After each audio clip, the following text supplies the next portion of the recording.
How to log into OANDA app. First of all, open the app on your device.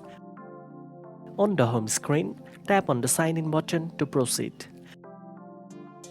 Then a browser will automatically open and take you to the login page.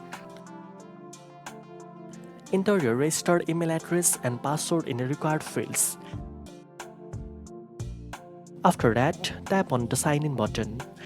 If your login details are correct, you will be signed in successfully and redirected to your OANDA dashboard. Here you will be able to access powerful trading tools, check real-time market price, and manage your portfolio with ease. Now you can fully explore your account, monitor your funds, and begin trading whenever you are ready. Now you know how to log into the OANDA app. If you found this video helpful, don't forget to like, share, and subscribe for more trading tips. Thanks for watching, and I'll see you in the next one.